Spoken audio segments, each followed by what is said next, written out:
말씀은 전도서 9장 1절에서 10절까지 말씀을 같이 보도록 하겠습니다.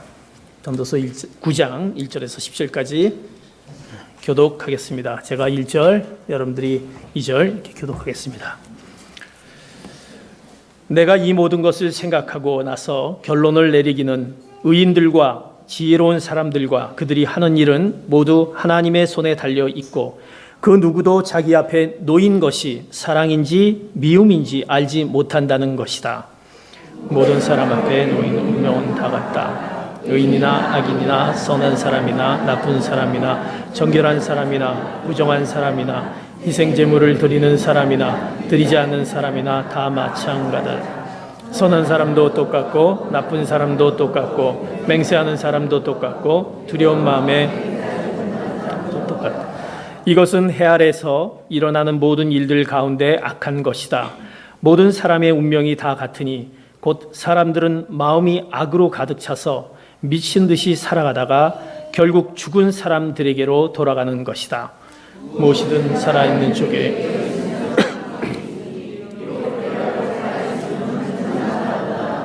산 사람은 자기가 죽은 것을 알지만 죽은 사람은 아무것도 모른다. 죽은 사람들은 더 받을 상도 없고 그들에 대한 기억도 사라져 버린다. 죽은 사람들에게는 사랑이나 미움이나 질투도 이제 사라져 버렸으니 해 아래서 일어난 어떤 일에도 그들이 참여할 수. 너는 가서 기쁨으로 내 음식을 먹고 즐거운 마음으로 내 포도주를 마셔라. 하나님이 내 일을 기쁘게 받으셨으니 말이다. 너는 항상 흰옷을 입고 머리에는 기름을 발라라. 허무한 생애 동안 하나님께서 해 아래에서 내게 주신 허무한 일생 동안 내 사랑하는 아내와 즐겁게 살아라. 이것이 이 생에서 내 몫이요 내가 해 아래에서 열심히 일한 것에 대한 몫이다. 무엇이든지 내 손으로 할 만한 일을 찾으면 온 힘을 다해 하여라. 내가 가게 될 무덤 속에도 일도 계획도 지식도 지혜도 없기 때문이다. 아멘. 대림절 기간입니다.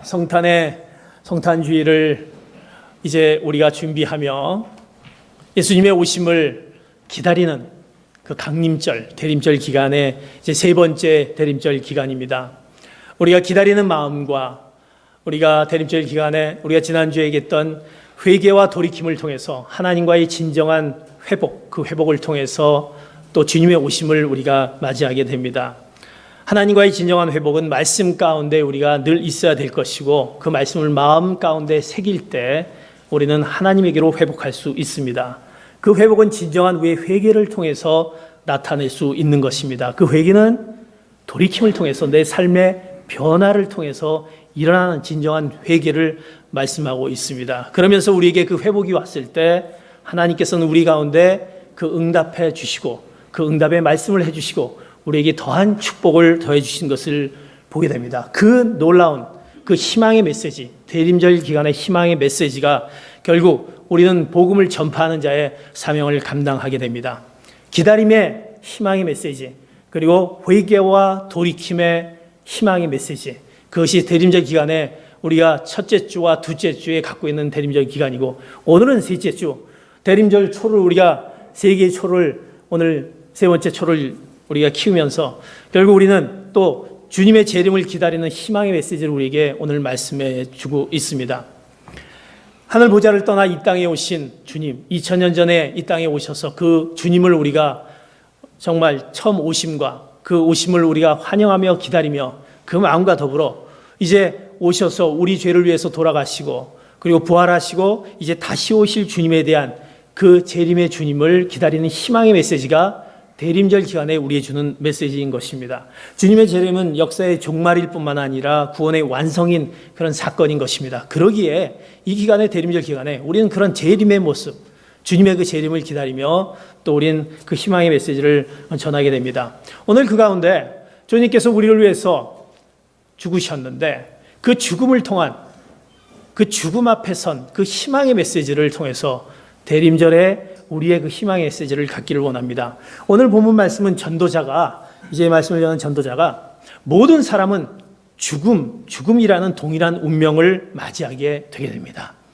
사랑하는 성도 여러분, 우리는 모든 사람들이 가야 할 길, 그 죽음이라는 운명을 맞이하게 됩니다. 그 누구도 죽음은 피할 수 없습니다. 죽음 앞에 서 있는 우리는, 그러면 죽음 앞에 서 있는 우리는 어떤 희망을 가질 수 있을까? 그 죽음 앞에서의 희망의 메시지가 대림절의 그 놀라운 희망의 메시지를 오늘 말씀 가운데 주어지며, 우리가 한 번은 죽어야 될 텐데, 죽음의 길로 가야 될 텐데, 그 앞에 주님께서 우리에게 허락하신 그 희망의 메시지를 여러분에게 전하기를 원합니다. 세 가지 우리에게 말씀해 줍니다. 죽음 앞에 서 있는 그 희망의 메시지를 첫 번째 전도서 9장 1절을 통해서 이렇게 성경은 우리에게 말씀하고 있습니다. 같이 말씀을 보겠습니다. 시작. 내가 이 모든 것을 생각하고 나서 결론을 내리기는 의인들과 지혜로운 사람들과 그들이 하는 일은 모두 하나님의 손에 달려 있고 그 누구도 자기 앞에 놓인 것이 사랑인지 미움인지 알지 못한다는 것입니다.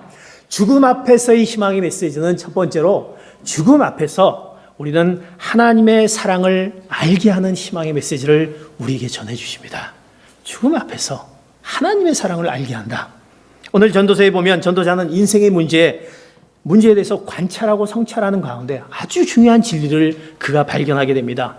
뭐라고 하냐면 본문에 의인이나 지혜자나 그 행하는 사람이나 다 그 모든 것들이 하나님의 손안에 있다라고 고백합니다. 의인이나 지혜자나 그 모든 일을 행하고 있는 모든 우리 삶의 여정 가운데 그것이 다 하나님의 손안에 있다라고 고백하고 있습니다. 모든 인간은 그 활동에 하나님의 주권과 권세 아래 있다라는 것입니다. 하나님의 지시에 따라 움직인다라는 것입니다. 사랑하는 성도 여러분, 우리 모든 삶의 여정 가운데 모든 것이 하나님의 손 안에 있는 것을 믿음으로 고백하는 여러분 되시기를 축복합니다. 하나님의 손 안에 있습니다. 주권 안에 있습니다. 그 권세 아래 있습니다. 그리고 그 지시 아래 이루어진다는 사실입니다. 어떤 사람이든 그 삶과 죽음, 그 삶과 관계없이 모든 사람들이 이제 동일하게 죽음을 맞이하게 됩니다. 전도자는 그 모든 사람이 죽는 것을 보면서 모두 다, 모든 사람들이 죽는 것을 보면서 모두 다 하나님의 손 안에 있구나. 언젠가 내가 죽을 텐데 이것이 다 하나님의 손 안에 있구나라는 것을 그가 깨닫게 되는 것입니다. 혹시 여러분들은 나는 그래도 내 죽음에 대해서는 하나님의 손 안에 있다 생각하지 않는다, 이렇게 혹시 생각하고 있지 않습니까? 분명히 하나님의 손 안에 그분의 지시에 따라 우리는 언제 갈지 모르지만 분명히 그 안에 있다는 사실입니다. 그런데 그 하나님의 손 안에 있는데 그 전도자가 발견한 것은 그러면서 사랑을 받는지 미움을 받는지 깨달을 수 없다라고 얘기합니다.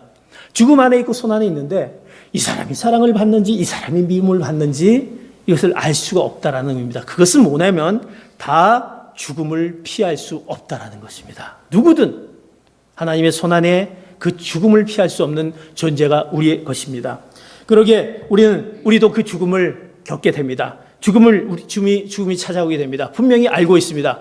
그러나 그리스도인들은, 하나님을 아는 우리들은 분명히 죽음도 끊을 수 있는 하나님의 사랑이 우리 안에 있다는 것을 우리가 알 수 있습니다. 그것은 바로 이미 우리에게 주어진 바로 하나님의 사랑, 예수 그리스도의 그 사랑이 우리에게 주어진 것을 알게 되는 것입니다. 그것은 우리를 위해서 하나님께서 그 아들 그 아들 예수 그리스도를 통해서 생명을 내어주신 그 주님이 계시다라는 그 사실, 그 아들을 아끼지 않고 내어주심이 바로 하나님의 사랑으로 확증되었다는 것입니다. 그러기에 우리는 그 죽음 앞에서 희망의 메시지를 그 희망을 둘 수 있는 것은 그 하나님의 사랑이 우리 안에 있다는 그 사실입니다. 그러기에 우리는 그 하나님, 그 사랑, 죽음도 끊을 수 없는 변치 않은 그 놀라운 하나님의 사랑이 우리 안에 있기 때문에 우리는 그 어떤 두려움도, 그 어떤 어려움도, 의심도 그 하나님의 사랑 앞에서 다 모두 끊을 수 있다는 것입니다. 그러기에 우리는 죽음 앞에서 희망의 메시지를, 우리가 그 희망의 메시지를 가지고 이제 주님이 오신 것을 기다림으로 기다릴 수 있는 것입니다. 우리는 죽음 앞에서 하나님의 그 놀라운 사랑, 그 사랑을, 그 끊을 수 없는 사랑, 그 사랑이 있게 우리는 희망의 그 메시지를 우리 안에 안고 살아가는 우리의 모습인 것입니다. 그렇다면 그 끊을 수 없는 하나님의 사랑은 어떤 사랑입니까? 사랑하는 성도 여러분, 여러분들이 예배 드리러 오면서 혹시 이런 마음 갖고 있지 않습니까? 내가 한 주간을 이렇게 생각하면서 오늘 찬양을 부르고 기도를 하면서 정말 하나님께서 나를 받아주실까? 오늘 예배 가운데 하나님께서 오셔서 내 한 주간의 생활을 보니까 하나님 보시기에 사랑받을 수 없는 나의 모습인데 정말 사랑을 받아주실까? 내가 죄짓고 이 모습 가운데 왔는데 하나님이 뜻 가운데 산다고 하면서 또 그런 죄된 모습이 있는데 내가 왔는데 하나님이 받아주실까 하고 우리는 걱정하게 됩니다. 그러나 하나님의 사랑은 우리의 모든 죄 때문에 끊어지는 사랑이 아니다라는 것입니다. 그것을 믿음으로 여러분들이 확신하시기를 축복합니다. 하나님의 사랑은 우리의 죄 때문에 내가 갖고 있는 그 어떤 잘못 때문에 끊을 수 없는 사랑인 것입니다. 로마서 8장 39절에 이렇게 성경은 우리에게 말씀하고 있습니다. 같이 봅니다. 시작. 높음이나 깊음이나 다른 어떤 피조물도 그리스도 예수 우리 주 안에 있는 하나님의 사랑에서 우리가 끊을 수 없습니다. 아멘. 높음이나 깊음이나 다른 어떤 피조물도 그리스도 예수 우리 주 예수 안에서 하나님의 사랑에서 우리가 끊을 수 없다는 것입니다. 그 누구도 끊을 수 없는 그 사랑이 있기 때문에 우리는 죄 가운데 있지만, 내가 낙담 가운데 있지만, 내가 정말 이 모습 가운데 어떻게 주님의 전에 나올 수 있을까라는 그 궁금증이 있지만, 그 하나님의 사랑은 그 어떤 것도 끊어올 수 없기에 우리는 이 자리에 나올 수 있게 되는 것입니다. 그렇기 때문에 우리가 죽음 앞에서도 우리는 그 희망의 메시지를 우리가 그것을 듣고 하나님 앞에 나갈 수 있는 것입니다. 하나님의 사랑이 예수 그리스도 안에 있는 바로 그 사랑이기 때문에 그랬습니다. 그 사랑은 우리에게 어떻게 그 사랑으로 나타내셨습니까? 이미 하나님의 사랑을 이렇게 로마서 8장 30절을 통해서 우리에게 나타남으로 선택하셨습니다. 같이 봅니다. 시작. 하나님께서는 미리 정하신 그들을 또한 부르신 그들을 또한 의롭다 하시고 의롭다 하신 그들을 또한 영화롭게 하셨습니다. 하나님께서 우리를 사랑하신 것은 그 아들 예수 그리스도를 보내서 우리에게 보내주신 그 놀라운 구원의 사랑인 것입니다. 그 아들 예수 그리스도를 대신 죽으심으로 말미암아 우리를 보내주신 그 사랑은 이미 우리를 미리 아시고 정하시고 그리고 우리를 부르시고 의롭게 하시고 영화롭게 하신 그 놀라운 하나님의 사랑, 그 완벽하신 그 하나님의 사랑, 그 완벽하신 그 하나님의 구원의 사랑이 우리 안에 있다는 것입니다. 그러기에 우리는 그 완벽한 구원해 주신 그 하나님의 사랑을 있기 때문에 그 어느 누구도 그 사랑 앞에 끊을 수 없게 되는 것입니다. 그러기에 우리를 향한 하나님의 사랑을 끊을 수 없는 그 사랑이기에 그 사랑 앞에, 그 죽음 앞에서도 우리는 그 하나님의 사랑이 있게 희망의 메시지를, 그 하나님의 사랑을 우리는 있기 때문에 희망으로 나아갈 수 있는 그 놀라운 그 말씀이 우리 안에 주어진 것입니다. 그러기에 하나님은 우리를 사랑한다는 것을 여러분 입술에서 고백하시는 여러분들 귀한 성도 여러분 되시기를 축복합니다. 하나님은 우리를 사랑하십니다. 우리가 어떤 잘못을 했어도 그 사랑은 절대 취소될 수 없는 사랑인 것입니다. 왜? 그 사랑이 있기 때문에, 내가 너를 사랑한다라는 그 사랑이 있기 때문에 취소될 수 없는 사랑이, 또 그 안에 주님께서 이미 우리 안에 오셨기 때문에, 대신 그 아들을 내어주신 그 아들이 오셨기 때문에 그 사랑이 우리 안에 있는 것입니다. 그 사랑을 여러분의 입술에서 하나님은 우리를 사랑하십니다 라는 것을 고백하시고 늘 그 사랑을 잊지 않는, 어떤 두려움 가운데 있더라도, 어떤 죽음 가운데 있더라도 그 사랑 가운데 있는 그 메시지를 놓지 않는 귀한 성도 여러분 되시기를 축복합니다.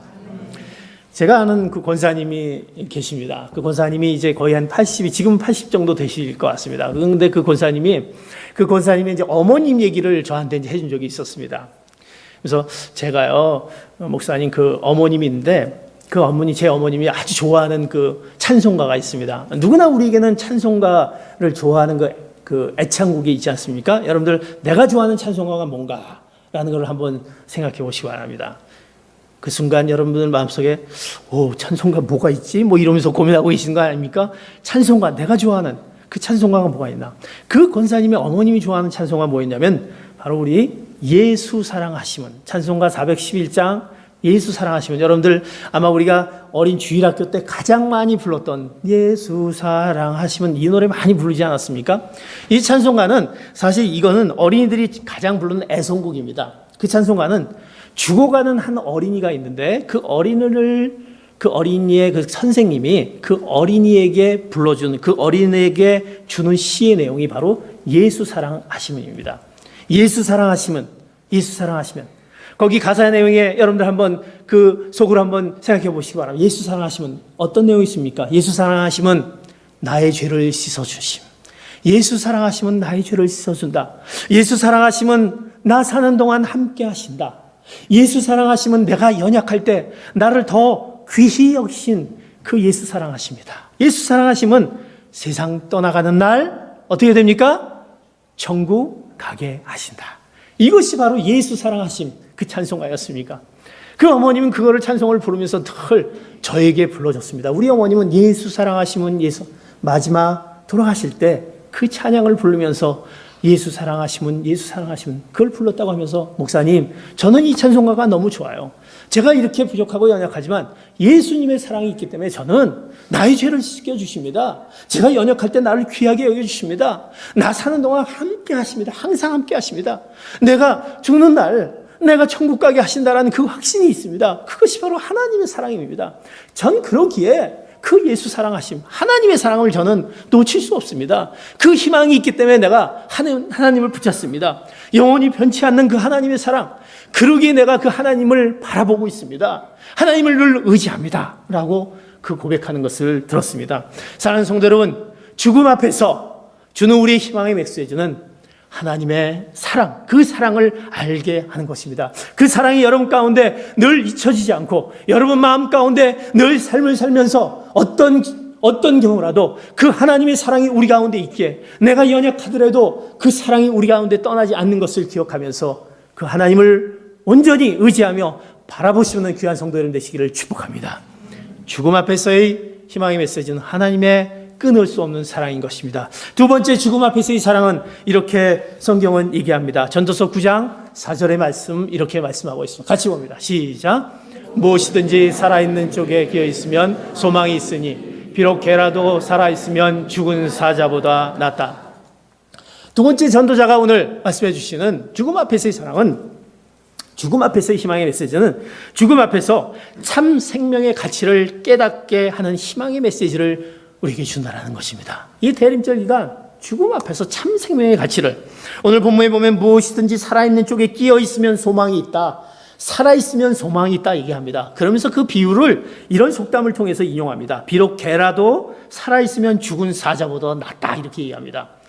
여기 개라는 것은 이스라엘의 개를 부정적인 의미로 표현합니다. 그리고 사자는 고귀한 지위를 얘기합니다. 그런데 죽은 그 고귀한 지위에 있는 사자보다 살아있는 개가 훨씬 낫다 이렇게 얘기하는 것입니다. 다시 말해서 살아있는 자가 죽은 자보다 낫다라는 그 의미인 것입니다. 즉 산자는 죽을 것을 알아. 내가 살아있다는 것은 죽을 것을 알아. 그에 따라 살아갈 수 있습니다. 내가 살아있기에 언젠가는 죽지만 내가 살아갈 수 있다는 것입니다. 그러나 죽은 자는 어떻습니까? 다시 받을 상이 없습니다. 그에게는 그의 이름이 기억되지 않습니다. 그 세상에 행해지는 일들, 그 모든 것이 몫이 영원히 없다는 사실입니다. 그래서 아직도 우리가 죽음에 들어가지 않는 우리, 산자의 우리들은 그 죽음이 빼앗아갈 모든 것을 기억하며 그 현재 가진 그 생명을, 내 생명의 가치를 소중하게 누리며 살아야 된다는 것입니다. 우리 죽음 앞에서 참 생명의 귀한 가치를 깨닫게 하는 귀한 말씀인 것입니다. 내가 살아있다라고 하는 것은 소망이 있다라는 것이고, 그 소망은 내가 현재의 삶 가운데 생명을 가치 있게 소중하게 갖고 있어야 돼. 그 삶을 살아야 된다는 것입니다. 생명은 어떻습니까? 언제나 죽음보다 우월하지만, 그러나 성도는 죽음의 고귀한 그 가치를 알게 되는 것입니다. 하나님은 어떻습니까? 우리에게 그 고귀한 가치를 어떻게 알려주셨습니까? 자기 아들의 죽음을 통해, 예수 그리스도의 죽음을 통해 우리에게 무엇으로? 생명을 주셨습니다. 죽음을 통해 생명을 주셨습니다. 우리는 주님의 죽음으로 인해 살아났습니다. 죽을 수밖에 없는 죄된 모습이 살아났다는 사실입니다. 누구를 통해? 예수 그리스도의 죽음으로 통해. 이제는 죽음이 무의미하지 않습니다. 무가치한 것이 아님을 분명히 알았습니다. 우리는 주님께서 우리를 대신해 죽었음을 믿습니다. 우리를 위해서 대신해 죽었다는 사실, 주님이 우리를 위해서 죽었고 나는 그것 때문에 새로운 생명의 모습으로 바뀌었다는 사실입니다. 우리는 예수님께서 우리와 함께, 또 우리와 연합해서 우리와 한몸 되어 십자가에서 죽으셨다는 사실을 분명히 압니다. 예수님 십자가에서 분명히 죽으셨다고 한다면 분명히 우리는 어떻습니까? 나도 이제 그 십자가 앞에서 죽었다는 사실입니다. 우리 예수님을 믿는 자들은 어떻습니까? 예수님이 나를 대신해서 십자가에 돌아가셨다는 사실을 압니다. 이건 누구나 아는 사실입니다. 예수님이 나 위해서 십자가에 돌아가셨지라는 것을 압니다. 그런데 한 가지, 예수님이 나와 함께 죽으셨다는 사실을 아는 사람은 많지 않다는 사실입니다. 예수님이 죽었지만 나도 십자가에 죽었다라는 사실, 나도 십자가를 통해서 예수님의 죽음을 통해서 나도 죽었다라는 사실, 그 사실을 우리는 분명히 알아야 될 줄 믿습니다. 예수님이 십자가에 죽으셨습니다. 그리고 우리도 십자가에서 예수님과 함께 우리가 죽었다라는 사실입니다. 그러기에 우리는 죽었기에 참 생명의 가치를 우리는 깨닫게 하는 희망의 메시지가 있는 것입니다. 갈라디아서 2장 20절 분명히 성경은 우리에게 이렇게 말씀하고 있습니다. 같이 봅니다. 시작. 나는 그리스도와 함께 십자가에 못 박혔습니다. 그러므로 이제 더 이상 내가 사는 것이 아니라 내 안에 그리스도께서 사시는 것입니다. 지금 내가 육체 안에 사는 것은 나를 사랑하셔서 나를 위해 자신의 몸을 내주신 하나님의 아들을 믿는 믿음으로 사는 것입니다. 나는 그리스도와 함께 십자가에 못 박혔습니다. 그리고 내 안에 이제 사는 것은 그리스도와 내 안에 사는 것은 그리스도께서 사시는 것입니다. 그래서 그 사시는 것을 믿음으로 내가 받아들이며 사는 것입니다. 이제 십자가를 통해서 주님이 나 위해서 돌아가셨고 내가 그와 함께 같이 죽었다는 사실, 그 죽었다는 사실에 나도 주님을 따라 죽는 그 삶을 내가 이제 살아갈 수 있다라는 그 놀라운 희망의 메시지가 그 안에 들어있는 것입니다. 그렇다면 죽음의 의미는 이제는 이전과 다른 것입니다. 죽음은 생명으로 주는 길입니다. 그리고 죽음을 통해서 참된 생명이 주어지고 발휘되기에 우리는 주님을 따라 죽는 삶을 살아가는 우리의 삶이 되어야 되는 것입니다. 사랑하는 성도 여러분, 내가 주님을 따라 죽는 삶을 사십니까? 주님이 나 위해서 죽었는데 나도 그와 함께 죽었는데 내가 주님을 따라 죽는 삶을 살고 있는지, 그러면 주님을 따라 죽는 삶을 사는 어떤 삶을 얘기합니까? 사도 바울은 강력하게 이렇게 로마서를 통해서 이렇게 말씀합니다. 로마서 6장 11절 얘기합니다. 시작. 이와 같이 여러분도 자신을 죄에 대해서 죽은 자요 하나님께 대해서 그리스도 예수 안에서 산 자로 여기십시오. 이제 우리는 죽었는데 우리 뭐가 죽었습니까? 내 죄가 예수 그리스도의 십자가를 통해서 죽었다는 사실입니다. 이것을 믿습니까? 내 죄가 예수 그리스도로 말미암아 죽었다는 사실입니다. 그리고 하나님에 대해서는 그리스도 예수 안에서 내가 산 자로 여기심을 받게 되는 것입니다. 이것이 죽음을 통해서 죽음 앞에서 참 생명의 가치를 깨닫게 하는 희망의 메시지인 것입니다. 그러기에 우리가 죄의 욕망에 사로잡혔을 때, 내가 죄 가운데 있을 때 우리는 이제 나는 죄에 대해서 죽었다라고 선포해야 될 것입니다. 나는 더 이상 죄 가운데 있지 않다. 예수 그리스도로 말미암아 나는 죄에 속해 있지 않다라는 그 선포가 내 입술에서 나와야 될 것입니다. 십자가에 죽었다. 나는 이미 죽었다. 십자가에 죽었다. 우리는 더 이상 죄에 대해서 지배받음을 받지 않을 것이다. 나는 죄로부터 멀리 할 수 있다. 나는 옛사람을 죽었다. 이제는 우리 주인은 이제 죄가 아니라 우리 주인은 주님이시다. 우리의 모습은 예수님 우리 왕이시다라는 그 믿음의 고백만이 우리의 입술에서 고백되어지고 선포되어야 될 것입니다. 그러기에 우리는 그런 선포를 통해서 죽음 앞에서, 어떤 죽음 앞에서 그 희망의 메시지를 전할 수 있는 것은 이제 우리에겐 참 생명이 있다라는 것, 산자로서의 생명이 있다라는, 나는 이제 죽었다라는, 죄에 대해서 더 이상 죽었다라는 그 고백이 있을 때 우리가 안에 놀라운 그 희망의 메시지가 우리 안에 흘러 넘칠 줄 믿습니다. 그 희망의 메시지가 있기에 우리는 그 주님을, 다시 오실 주님을 기다리시고 또 우리에게 그 구원을 이루신 주님을 기다리는 성탄의 그 날을 우리가 기다리는 것입니다. 우리는 결혼합니다. 결혼했습니다. 결혼하면 우리는 어떻습니까? 더 이상 우리는 자신이 원하는 대로 삶을 살지 못합니다. 왜? 누가 있기 때문에? 그 배우자가 있기 때문에. 배우자가 있기 때문에 그 전에 나 혼자의 삶에서 배우자가 있기 때문에 배우자를 통해서 사랑하고 배우자를 통해서 그와 순종을 통해서 우리가 같이 살게 됩니다. 때로는 우리 결혼 생활이 어떻게 생각합니까? 우리 결혼 생활이 내가 결혼을 하니까 결혼하기 전에 훨씬 더 좋았는데 결혼하니까 감옥이나 무덤에 있는 것 같다. 혹시 이렇게 비유하지 않습니까? 웃으시는 분들 조금 수상하십니다. 이거 결혼하기 전이 더 좋았는데. 네?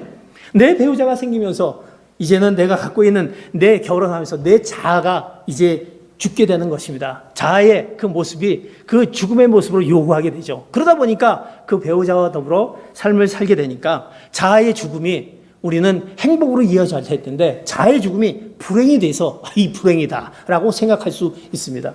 결혼 생활이 불행하신 분들은 아직도 자아가 죽지 못해 그렇습니다.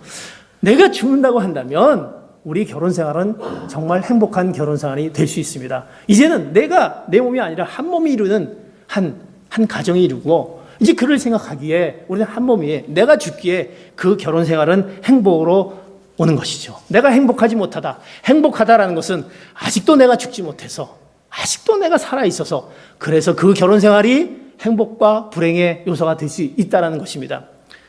성경은 분명히 우리들에게 얘기합니다. 성도들에게 주님과 혼인관계에 있다. 우린 주님과 혼인을 했다. 이것은 예수님을 믿는 것은 자아가 죽는 것임을 정확히 깨우쳐주는 비유인 것입니다. 예수님을 우리는 믿었고 주님을 우리의 신랑으로 맞았기에 이제는 우리의 자아가 죽는 것입니다. 예수님이 우리의 신랑이 되십니다. 우리는 예수님 안에 사는 것입니다. 예수님이 우리의 왕이 되시고 주인이 되십니다. 그 예수님이 있기에 우리는 이제 그와 더불어 내 자신이 죽고 우리는 바로 예수님과 더불어 그 삶을, 그 행복한 삶, 그 살 수 있는 것이 우리의 모습인 것입니다. 우리의 자는 얼마나 죽었습니까? 내 자아가 죽지 못해서 죽음 앞에서 참 생명의 희망의 메시지를 보지 못하는 우리의 연약한 부분이 없는지 고린도전서 15장 31절 바울은 이렇게 말씀하는 것을 볼 수가 있습니다. 같이 봅니다. 시작. 형제들이여 내가 그리스도 예수 우리 주 안에서 가진 내 자랑인 여러분을 두고 단언합니다. 나는 날마다 죽습니다. 나는 날마다 죽습니다. 죽음 앞에서 참 생명의 가치를 깨달을 수 있는 것은 십자가를 통해서 주님이 돌아가셨고 내가 그 가운데 죽었다. 내가 죽었다는 것을 날마다 그것을 깨닫는 순간에 우리는 계속 살아나는 그 참 생명의 그 희망의 메시지가 우리 안에서 늘 떠나지 않고 살아있을 줄 믿습니다. 그런 놀라운 희망의 메시지가 이제 성탄절을 맞이하며 성탄의 주님을 맞이하는 우리의 모습이 그 희망의 메시지가 여러분에게 주어지기를 축복합니다. 이제 세 번째로 우리에게 주는 희망의 메시지, 우리 희망의 메시지, 우리는 어떻습니까? 오늘 말씀 가운데 죽음 앞에서 하나님의 사랑, 끊을 수 없는 하나님의 사랑을 통해서 희망의 메시지를 우리가 알게 하였습니다. 죽음 앞에서 우리는 참 생명의 고귀한 가치, 내가 죽음으로 십자가의 죽음, 내가 죽음으로 그와 함께 죽음을 통해서 우린 참 생명을 깨닫게 됩니다. 하나님의 사랑과 참 생명의 가치를 얻게 됩니다. 그렇다면 우리는 이제 죽음 앞에서 우리 현재의 내 지금 모습, 현재의 삶에 어떤 모습으로 삶의 모습이 바꿔져야 되는지, 내 삶의 모습이 어떻게 달라야 되는지 오늘 세 번째로 우리에게 말씀합니다. 죽음 앞에서 현재 영원한 소망이 있는 그 소망을 바라보면서 현재의 삶을 의미 있게 살아가는 희망의 메시지를 우리에게 주어지는 것을 볼 수가 있습니다. 세상은 모든 것을 앗아갈 죽음 앞에서 우리가 먹고 마시고 즐긴 것 이상의 무엇인가를 알지 못합니다. 내가 언젠가는 죽음이 나에게 오는데 그거 앞에서 먹고 마시고 즐기고 이거 외에 어떤 목적을 두지 못한다는 사실입니다. 그러나 우리는 죽음 이후의 영원한 소망, 죽음 이후의 축복의 그 소망, 희망이 있기 때문에 우리는 현재의 삶을 어떻게 살아가야 되는지 그 메시지가 바로 오늘 죽음 앞에서 현재의 삶을 살아가는 그 메시지를 오늘 전도서 9장 7절에서 10절의 말씀을 통해서 우리에게 알려주는 것을 볼 수가 있습니다. 전도서 9장 7절에서 8절 이렇게 말씀합니다. 같이 봅니다. 시작. 너는 가서 기름으로 내 음식을 먹고 즐거운 마음으로 내 포도주를 마셔라. 하나님이 내 일을 기쁘게 받으셨으니 말이다. 나는 항상 흰옷을 입고 머리에는 기름을 발라라. 우리가 죽음 앞에서 현재의 삶을 어떻게 의미 있게 살아가는지 오늘 말씀 가운데 세 가지 영역을 통해서 얘기하는데 그것은 우리의 바로 생활의 영역 가운데 하나님이 주시는 우리의 메시지입니다. 너희가 기쁨과 즐거운 마음으로 음식을 먹어라 라고 그렇게 얘기합니다. 우리의 생활의 영역 가운데 여러분들이 먹고 마시는 그 가운데 기쁨으로 무엇이든지 먹고 마시라 그렇게 얘기합니다. 왜? 그것은 하나님이 내 일을 기쁘게 받으셨으니 말이다. 너희들 삶 가운데 기쁨의 삶을 살라라는 거예요. 즐거움의 삶을 살라라는 거예요. 왜? 하나님이 그것을 기쁘게 받으시니 말이다. 사랑하는 성도 여러분, 기쁘십니까? 즐거우십니까? 표정은 전혀 그렇지 않으십니다. 기쁘셔야 됩니다.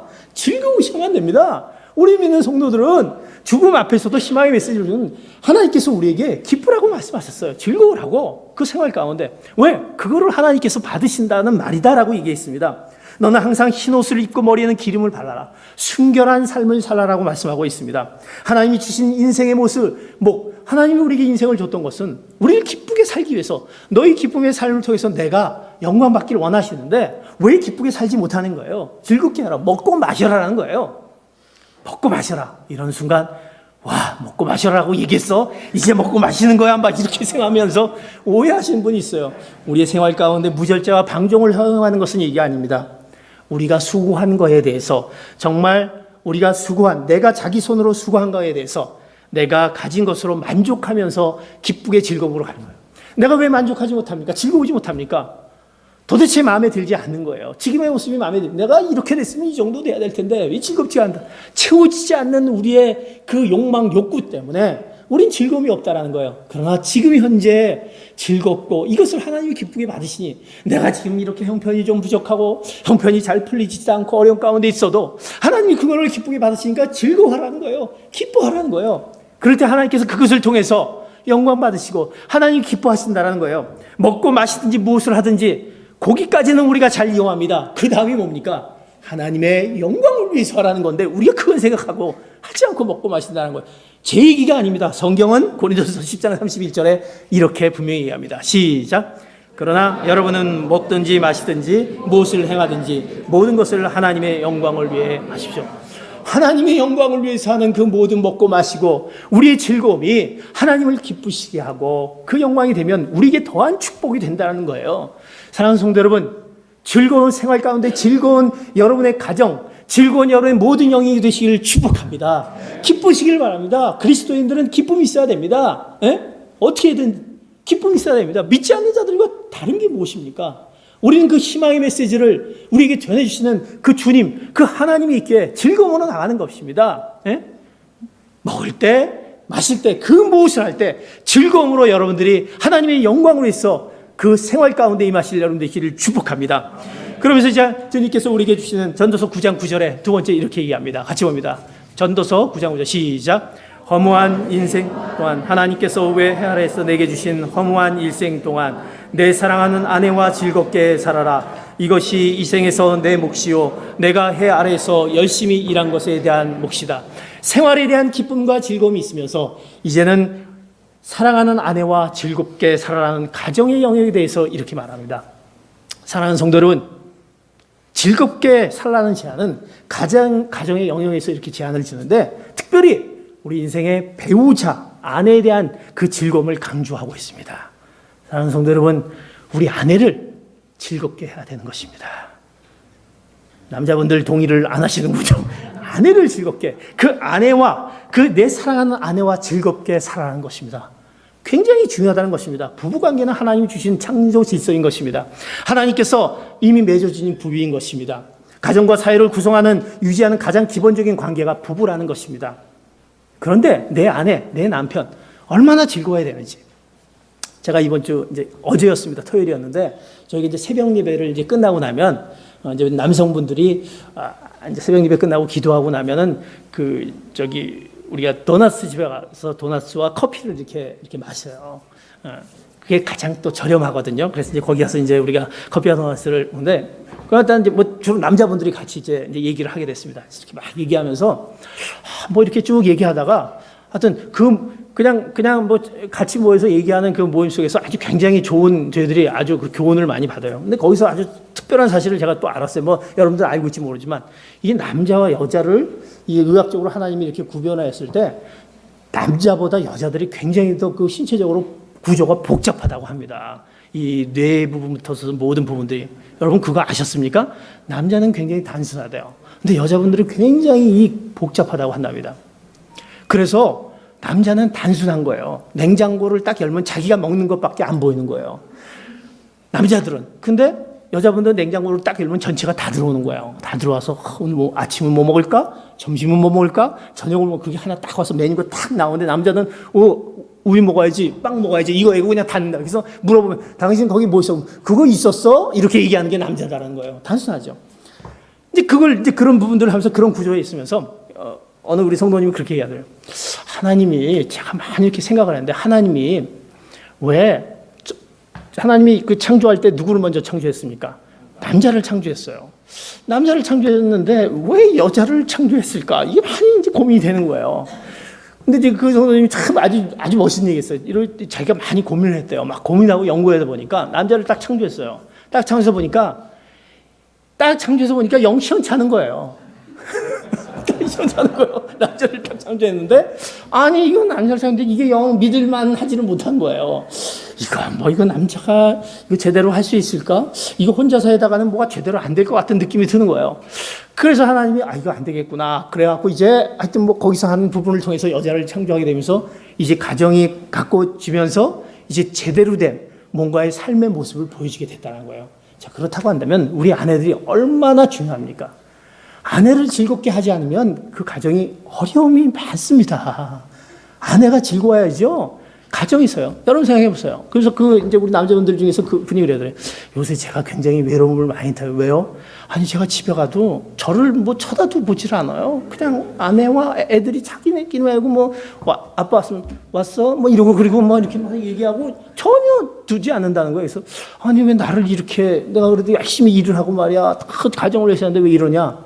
그런데 이게 이제 어머님에 대한 자녀의 어떤 그런 그 사랑, 이거는 남자가 그 단순한 머리로 따라갈 수가 없는 거예요. 그 사랑은 이해가 되지 않은 거예요. 그러니 그 가정에서 그 아내가 즐겁고 아내가 안정감이 있어야지 그 가정이 세워진다는 겁니다. 그거를 여러분들이 믿습니까? 아유, 남자분들이 아내시네요. 이 아내가, 그래서 아내의 온성의 말씀에 내 사랑하는 아내와 즐겁게 살아가는 거예요. 아내를 사랑하라는 거예요. 아내를 귀히 여기라는 거예요. 아내를 귀히 여기라면 어떻게 됩니까? 내가 죽어야 된다는 거예요. 죽지 않고서 안 된다는 거예요. 내가 죽을 때 뭐 억지로 죽으라는 건 아니에요. 그러나 정말 그 가정 가운데 그 가정을 위해서 중요하게 하나님이 창조 질서로 만든 그 가정을 유지하기 위해 우리는 그 아내를 즐겁게 해야 된다. 이런 얘기가 있습니다. 남자들이 이제 나이가 들어서 연세가 많으시면 찾는 5가지가 있대요. 1, 2, 3, 4, 5가 있대요. 여러분들 뭘 찾는 줄 아세요? 여러분들 한번 생각해요. 내가 이다음에 이제 혹시 내가 지금 뭐 찾을까? 첫 번째가 뭔지 아세요? 부인을 찾는데요. 부인을. 두 번째 뭐를 찾는 줄 아세요? 아내를 찾는데요. 세 번째는 집사람을 찾는데요. 네 번째는 와이프를 찾는데요. 다섯 번째는 애들 엄마 찾는데요. 온통 그냥 엄마만 찾는 거예요. 엄마만. 그만큼 아내가 굉장히 중요하다는 사실입니다. 그래, 아내를 즐겁게 하는 것이 하나님께서 오늘 이 전도서를 통해서 사랑하는 아내와 즐겁게 살아라. 가정의 중요한 것을 말씀하고 있습니다. 저는 뭐 이 얘기할 때마다 할 얘기가 없습니다. 그냥 콱콱 찔리기 때문에. 사랑하는 성도 여러분, 아내를 즐겁게 여기시기를 축복합니다. 그럼 또 그래요. 그래도 자식이 최고인데요. 근데 자식이요, 되게 웃겨요. 자식이요, 정말 별 볼 일 없어요. 제가 어떤 조사해 보니까 자식이 얼마나 그 자식의 모습이 어떤지, 여기 아들이란 이런 얘기 있어. 아들이란 어떤 아들이라면, 아들이란 나오잖아요. 그럼 일촌이 된대, 일촌. 근데 그 아들이 사춘기가 되면 남남이 된대요, 남남. 그 다음 대학 가면 사촌. 군대하고 제대하면 8촌이 된대요, 8촌. 점점 멀어지는 거예요. 그리고 장가 가면 사돈의 8촌. 그리고 이제 장가 가서 애를 낳았어요. 애를 낳으면 어떻게 되냐면 동포. 그리고 이제 그 아들이 뭐 한다고 이민 갔어요. 이민 가면 해외 동포. 그리고 잘난 아들을 뒀어요. 잘난 아들은 나라의 아들. 뭐 다 소용없다는 거예요. 그리고 돈을 잘 버는 아들은 사돈의 아들. 이건 내 아들이 아니야. 사돈의 아들인 거예요. 그리고 이제 진짜 아들, 빚진 아들은 내 아들. 그게 아들이랍니다. 자식이 그렇다는 거예요. 더 재미있는 거는 자신을 출가시키면요, 자녀들을 출가시키면 장가간 아들들은 큰 도둑이래요. 큰 도둑. 이건 그냥 어떻게 하든지 뭐 큰 도둑. 뭐 이게 막 뭔가 시집간 딸은 이쁜 도둑. 며느리는 좀도둑. 손자들은 떼강도. 그러니까 자녀들이 뭐 거의 소용이 없는 거예요. 남는 것은 누구입니까? 부부라는 거예요. 아내, 남편과 아내. 남편과 아내가 정말 즐겁고 아름답고 그 생활 가운데 하나님이 주신 우리에게 교훈이 있다는 거예요. 그 가운데 현재의 삶을 의미 있게 사는 메시지가 있다는 것입니다. 사랑하는 성도 여러분 부부 가운데 뭔가 지금 어려운 관계 있습니까? 그렇다면 죽으시면 됩니다. 제가 뭐 죽는다라는 거, 제가 잘 죽는다라는 건 아닙니다. 그러나 죽으셔야 됩니다. 그럴 때 하나님께서 그 가운데 그 놀라운 우리의 그 희망의 메시지를 우리에게 준다는 사실입니다. 현재의 삶을 의미 있게 살 수 있다는 것입니다. 이제 마지막으로 이제 우리의 죽음 앞에서 현재의 삶을 의미 있게 살아가는 것은 우리의 생활 가운데 기쁨을 통해서 살 것이고 우리 가정 아내를 즐겁게 하면서 살 것이고, 우리 세 번째 전도서 9장 10절에 이렇게 성경은 얘기합니다. 9장 10절 봅니다. 시작. 무엇이든지 내 손으로 할 만한 일을 찾으면 온 힘을 다해 하여라. 내가 가게 될 무덤 속에는 일도 계획도 지식도 지혜도 없기 때문이다. 이제 우리에게 하나님께서 그렇게 주신 일이 있다는 거예요. 우리의 일의 영역에 대해서 어떻게 하라 말씀하고 있습니다. 무엇이든지 내 손으로 할 만한 일을 찾으면 온 힘을 다해 하라는 거예요. 하나님께서 우리에게 허락하신 그 일터가 있다는 거예요. 하나님께서 우리에게 주신 일이 있을 때 무엇이든지 내 손으로 할 만한 것이면 최선을 다해서 하라. 죽음은 인간을 모든 것으로 멀어지게 만듭니다. 죽음은 모든 것을 멀어지게 만들고 하지 못하게 만듭니다. 인간에게 주신 사명까지도 못하게 한다는 것입니다. 인간은 하나님이 다스리는 역할에 대신하도록 하나님의 형상으로 창조해 놓으셨습니다. 그 형상으로 창조해 놓았다는 것은 그 형상 중에 한 가지가 뭐냐면 하나가 바로 일하는 것입니다. 하나님은 일하라고 말씀하셨습니다. 우리에게 주어진 일이 있을 때, 하나님이 주어진 일에 귀가 있을 때 그 일에 최선을 다하는 우리의 그 삶이 있어야 된다는 것입니다. 이 가운데 우리는 현재의 삶 가운데 희망의 메시지가 있습니다. 내가 주어져 있는 일 가운데 최선을 다해서 일하신 거예요. 그 일이 적든 많든, 이것이 고되든 편하든 그 가운데 최선을 다해서 우리가 일했을 때 하나님이 그 가운데, 우리 가운데 죽음 앞에서 그것을 뛰어넘는 그 놀라운 희망의 메시지를 그 현재의 삶 가운데 주어진 메시지인 것입니다. 우리에게 어떤 기회가 주어집니까? 우리에게 주어진 것은 사람일 수도 있습니다. 관계에서 주어질 수 있습니다. 우리에게 물질이 주어질 수 있습니다. 우리에게 시간이 주어질 수 있습니다. 우리에게 건강이 주어질 수 있습니다. 그럴 때마다 그것이 나에게 하나님이 주신 일의 영역이다라고 생각하고 놓치지 않고 최선을 다할 때 하나님이 그 가운데, 그 현재의 삶, 내가 주어진 기회 가운데 하나님의 놀라운 희망의 메시지를 우리에게 더해줄 줄 믿습니다. 그러기 위해서 우리는 열심을 다해서 일을 해야 될 것입니다. 죽음이 우리 안에 있을 땐 그것은 그 역할을 감당하지 못합니다. 죽음의 장소에는, 무덤 속에서는 일도 못하고 계획도 없고 지혜도 없고 지식도 없기 때문인 것입니다. 사는 동안 우리가 최선을 다해서 일했을 때 그 일 가운데 하나님이 허락해 주신 그 죽음 앞에서도 그 뛰어넘는 그 영원한 소망을 바라보는 그 놀라운 현재의 삶을 주는 그 희망의 메시지가 주어지게 되는 것입니다. 사랑하는 성도 여러분, 우리의 생활 가운데, 가정에서, 사랑하는 부부 가운데, 사랑하는 일들 가운데 하나님의 놀라운 그 일들을 통해서 그 열심을 다해서 그 가운데 주는 그 성탄절 우리에게 오시는 그 주님을 기다리며 그 가운데 행하시는 그 희망의 메시지가 여러분 가운데 떠나지 않기를 예수 그리스도의 이름으로 축복합니다. 죽음 앞에서 우리는 마치 죽음을 저주와 같은 벌과 같이 생각할 수 있습니다. 절대 그렇지 않습니다. 죽음을 통해 하나님의 사랑을 확신하는 희망의 메시지가 여러분들에게 주어질 줄 믿습니다. 죽음을 통해 내가 죽음으로 참 생명의 가치를 깨닫게 하는 희망의 메시지가 여러분들에게 주어지기를 축복합니다. 죽음을 통해 영원한 소망이 있게 현재의 삶을 아름답게 살아가야 하는 그 놀라운 희망의 메시지가 여러분들에게 주어지기를 예수 그리스도의 이름으로 축복합니다. 기도하겠습니다. 이제 같이 주님 앞에 기도하기로 합니다. 하나님, 대림절 기간 우리에게 주는 희망의 메시지가 있습니다. 하나님, 내가 하나님 앞에 올 수 있을까? 하나님은 그 끊이지 않는, 끊지 못하는 그 사랑이 우리 안에 있음을 기억하게 하여 주시옵소서.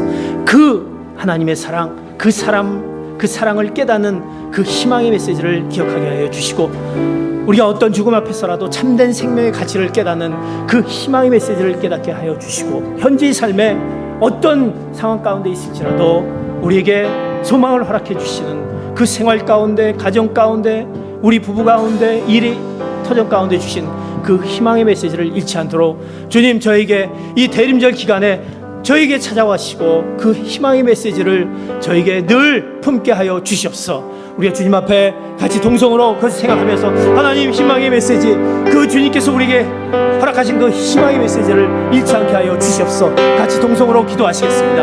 하나님 아버지, 감사합니다. 하나님, 우리에게 주신 그 대림절 기간, 주님은 우리를 통해서 그렇게 주신 말씀이 있습니다. 우리가 죽음 앞에 두려움이 없고 죽음 앞에 의심하지 않을 수 있는 것은 하나님이 우리의 그 사랑이 있게, 하나님이 변치 않는, 영원히 떠나지 않는 그 사랑이 있게, 나를 위해서 십자가에 못 박혀 돌아가신 그 생명을 더해주신 그 사랑이 있다는 것을 기억하게 하여 주시고, 하나님, 우리를 통해서 내가 십자가에 죽었지만 나도 죽는 그 죽음 가운데 참 생명의 가치를 깨닫게 하는 희망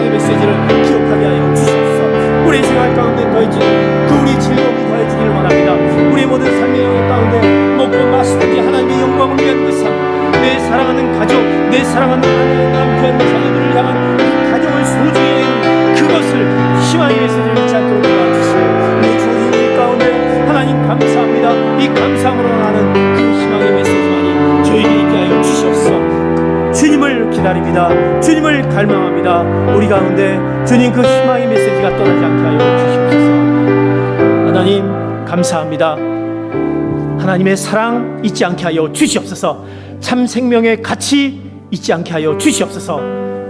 하나님, 현재의 삶 가운데 우리를 향한 그 하나님의 놀라운 영원한 생명 가운데 있는 그 소망 가운데 우리에게 주어진 그 현실, 그 현실에 주는 그 희망의 메시지를 우리가 잃지 않는 저희들 되게 하여 주시옵소서. 감사하며 예수 그리스도의 이름 받들어 기도하옵나이다. 아멘.